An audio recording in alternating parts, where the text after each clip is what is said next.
welcome to the Olympic Hockey Show brought to you by Purple Rain Podcast. The time has come to do a report cards for all 10 nations that compete in Milano-Cortina. So still we on the main show for all the PHL teams every year. We just, little bucks of performances. We just have a good, honest critique of how they've done.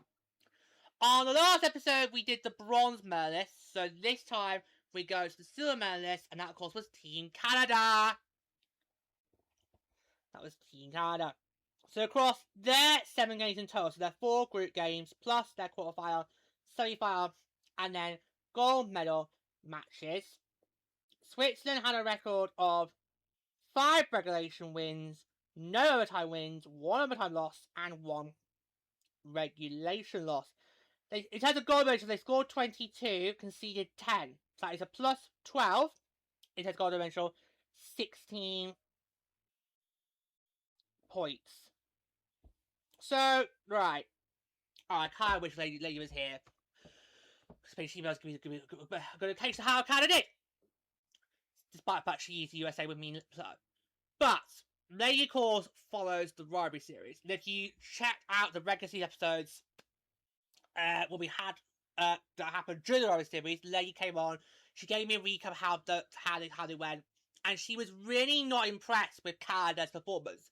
She felt that Canada needed to do something. She couldn't work out what, but she kind of felt that she needed Canada to do something to be a more competitive roster going into Milano-Cortina. Because she felt this roster is not good enough. She kind of felt like Canada were basically just doing the same thing night in, night out. And we all know that can't work. She kind of felt like Canada were trying to give us the same roster we had 4 years ago in Beijing. Well, that was good for Beijing, but we've moved on big time since then. And, the fact that Canada has not got a win over the USA since the 2024-25 rivalry series says a lot. Says a lot. And if you remember the roster episode we did for Canada, Pluto just basically tore it to shreds because he was just going like, they're all old. They're all old. They're all pushing 40. 40! I was like, yeah, I'm mentally pushing 50, so I can't really complain. But honestly, Canada, a lot of that roster, they've been there probably going back to my first Olympics in 2010. Captain Clutch was making what was fifth games now. So, yeah, but honestly, Canada, they didn't really give us a good performance at all. And while their only loss in the groups was to us, to USA, Canada's performance wasn't really as dominant as we've seen. Let's take Switzerland. Of course, they didn't meet in the semis. We'll come back to the bars, but let's go groups first. Let's take the group game against Switzerland. Okay. Now, if this was 2010-2014, then Canada would have been up, like, say, 4-0 or 5-1 by the end of 1 period of play alone. Okay? But here we are in 2026. In that first period, while Canada had plenty of opportunities to get that first goal, which we knew they were going to do, Switzerland just found ways to shut them down. And Switzerland, while they didn't have many shots on goal in that period, they found ways to keep Canada off the score sheet.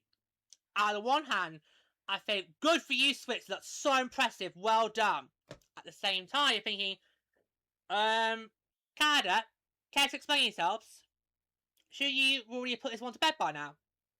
Because we did when we played Switzerland in the groups, and also did it to you in the groups. So, what was that all about? What was that all about there? But no. And then the way they played Czechia was not good either, because, right, the US-Canada game was the second half of a back-to-back for both teams. We had Switzerland the night before, and Canada had Czechia. Now, we, in our game against Switzerland, made the smart move to rest Frankel, put Guerre-Felix in, give her at least one game, because it was very highly likely we were going to put Frankel in for the gold medal match. So let's at least give Guerre-Felix one game and see how she does that. And Guerre-Felix was absolutely brilliant in that game. She got a shutout. We'll talk more about that next time. Canada, in their game, checking aside, nope, we're going to keep Amanda Despiens in and see what happens. So then 24 hours later, you come to that US Canada game, the game that will decide who wins Group A outright. What happens? Desmond goes back in the net, and she lets in not 1, not 2, not 3, but 5 goals alone. When Emma's match there came relief, that was it. The floodgates were truly then shut. They then dried up. Okay? So Matchmeyer then played really well the rest of the way, really. But wow. And me personally will watch this. On the one hand, I'm thinking, come on! Because obviously, we want to beat Canada. We want to beat Canada. But at the same time, we're thinking, hold on. This is a bit out of character of Amarie Lesbiennes over here. Like, what's going on here? This is a bit out of character because she very, very rarely gives up 5 goals. She very rarely does. And she's very rarely done it in these 3 seasons in the PHL. She very rarely on any given night gives up more than 3 goals in a contest. So it was very, very, very out of character for her. It was very suspicious. It was just crazy. So we were kind of wondering what was going to happen in that goal game. Could she tie it up, or would it be floodgates open again? So I kind of think Troy Wright was the wrong thing to do to make her play both games, especially when this is no disrespect to Czechia, but especially when the US Canada game had more weight on it, because that was going to decide who would win Group A. Okay? And in fact, it kind of got that win over us. They would have then won Group A, because they would have then beaten Finland in the last game, and that would have meant they would have got over us, and we would have had the Germans instead of the Italians, of course. Still don't think it changes things, but I hope. So yeah. And also, Troy Wright, he was a complete mess. What was that coach's charge all about during our game in the groups, right? Because when he made that call in the second period, when he made the call to charge it, straight away, me and they were like, no, Troy, no, that's a goal, Troy, no, backy basket, no. But of course, he initiated the coach's charge, so then we had a bit of a lengthy delay while we just basically confirmed, nope, that is what we all thought it was. Right, let me give you, to all you coaches out there, let me give you a friendly piece of advice. If me, the poor visually impaired Mancunian, can tell that's a goal from his sofa, then clearly that's a goal. Okay? I very rarely get those charges correct. I very rarely can go, yep, I know that's what call that should be. Very rarely can I do that. But straight away, me, Lady Pluto, straight away, up in arms, no, that is a goal. What's he playing at? That's a goal. That is a goal. And guess what? It did stand. It stand, and we got a free power play. Dreadful. So, Troy Wright really was a bit of a mess here. And yet, he's done a lot better for the national team over the course of his tenure. But here, he was just complete and utter mess. It was like, wow, he really's got no clue what he's doing here. And yet, he, only 4 years ago, coached the team to gold in Beijing. But it was like, wow, you could tell Troy just had no clue what he was doing. It was a complete mess. Now, I will give Canada some credit where credit's due. In their quarterfinal match against Germany, that was the best that they had played all tournament. That was literally the best they played all tournament. And I remember watching thinking, where was that in the groups? Where was that in the group stages? Okay, where was that when you were playing in the group games? Where was that there? That was the kind we need to see, from the get-go. Because everyone was expecting to be Canada USA in those finals, playing for gold, yet again. But yet, Canada in the groups didn't really show that they were a medal-worthy team. And in the quarterfinals Germany, they just literally wiped the floor of them. Although, I think we could have done it too. I think no matter who got Germany in that quarterfinal matchup, Germany was going to be lights out Dusseldorf. Okay? Or lights out Hamburg. Whatever you want to go with. I just came with the first 6 that came to my head. Plus, Dusseldorf, I believe, is where the Blackhawks and Steds are going for their Girls Series matchup, so that's why it came into my head, and the extras were doing just And of course, the extra just very recently came out, so that's probably why Dusseldorf was the first one that came to my head. But you can also use handmade all you want. There you go. Two there for you. Take your pick. Yeah. But what an interesting contrast to semi-finals. Right. So you get switched to the semi-finals. That should be an easy game for Canada. And yet, it wasn't easy. It wasn't easy. Now, yes, Canada did establish a 2-0 lead. And by that point you think, okay, yeah, pretty not much Switzerland could do here. But did Switzerland do what Japan did in the groups and basically just go, we're going to get stuff, lie down, roll over, play dead? No! Switzerland came to fight! Switzerland came to fight. And when Switzerland got that goal, I was like, oh, oh! I was literally like, dribbling on my seat, like, oh, oh, oh, oh! Because there was a lot of time left on that board. I kid you not, there was a lot of time still left on that board for Switzerland to go and get the equaliser. And could you imagine, right? Could you imagine, let's play devil advocate here. Let's play devil's advocate. Could you imagine if Switzerland got that time goal, forced it overtime, and then somehow got the game winner in OT? Could you imagine that? We would never have heard the end of it. We would still be hearing Canadians moan about it now and into July when we're recording this episode.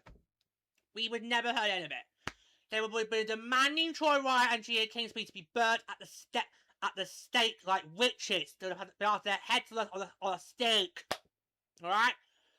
Well, luckily they got their wish because both Troy Wright and Gia Kingsby have now gone. But, you know, at least it wasn't as bad as it could have been. But oh well. And what surprises me, okay, the fact that in their post-game interviews, the fact that a lot of Swiss players said that Canada were beatable. That was like, huh?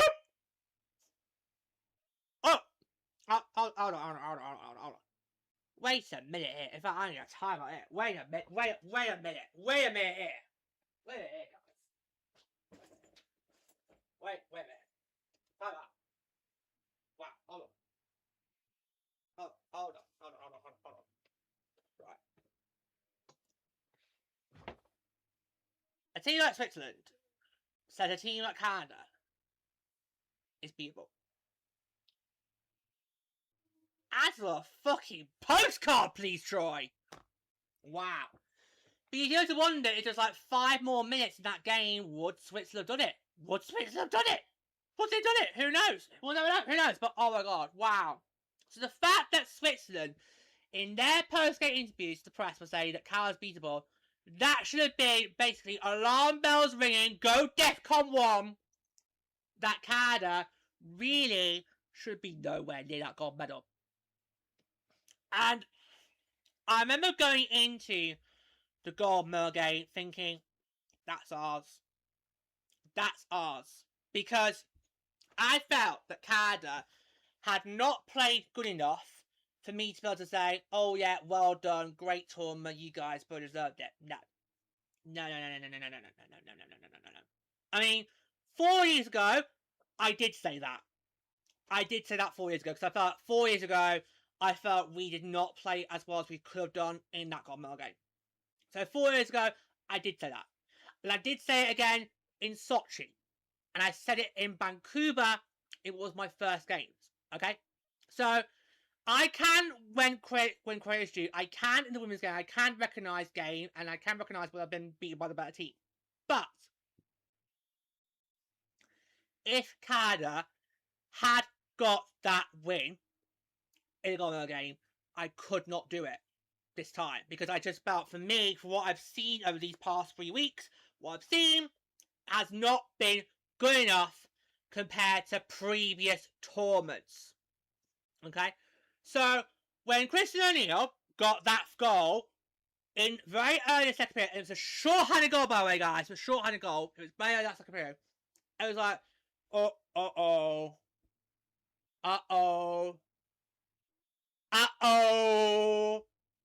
And it stood for what felt like an eternity. And when it got close to those dying minutes, we were starting to think, oh my god, have Canada just committed daylight robbery? Has Canada just got to commit daylight robbery on the Americans? But luckily, Harry Knight got the tying goal. Megan Kerr got the golden goal. Happy days. Let's all go and party in Potato Town, red, white, and blue. Where's me alco pops? You know? But Canada somehow in that gold medal game was able to find a completely different gear. But where was that? Before? Where was that beforehand, guys? If you had shown me that in the groups and in the knockouts, then fine, I wouldn't have a problem with having to say you were the better team if it had come to that. But the way Canada played in these in the tournament, it was not like the powerhouse that we've got to know over the previous 4 cycles I've been involved with before Milano-Cortina. Okay?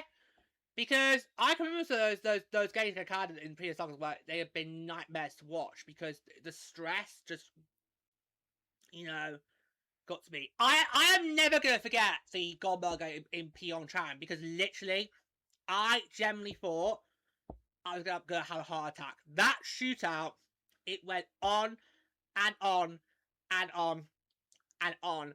And I remember both me and Lady just celebrating like mad when we got that gold because, it was just incredible. We just felt, oh my god, it was never going to end. It was an incredible match to watch. But in the times when Canada has gone better than the USA, I have been able to say, yeah, good game, you guys are the better team.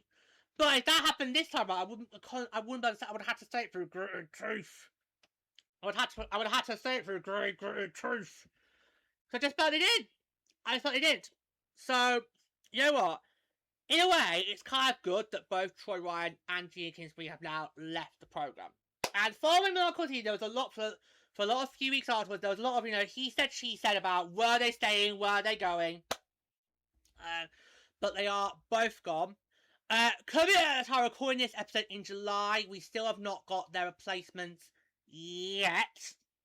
But of course, when we do get their replacements, I will cover that on the main show, like I've done with Czechia.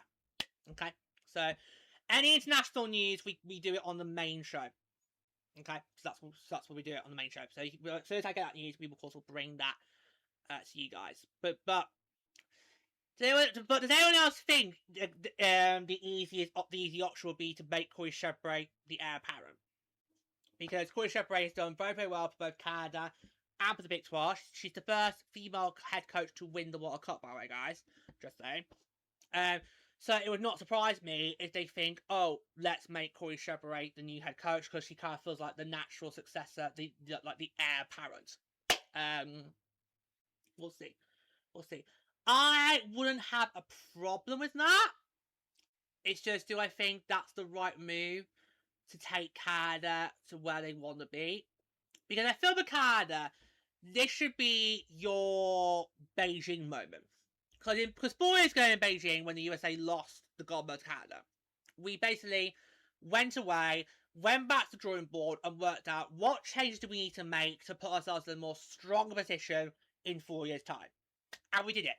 Because in the process, we won 2 World Championships in 2023 and 2025. And then obviously, we won the gold medal in Milano-Cortina this time out. So for Canada, I think you need to look at Milano-Cortina as the moment where you go away, go back to the drawing board and think, right, what's gone wrong over the past 4 years?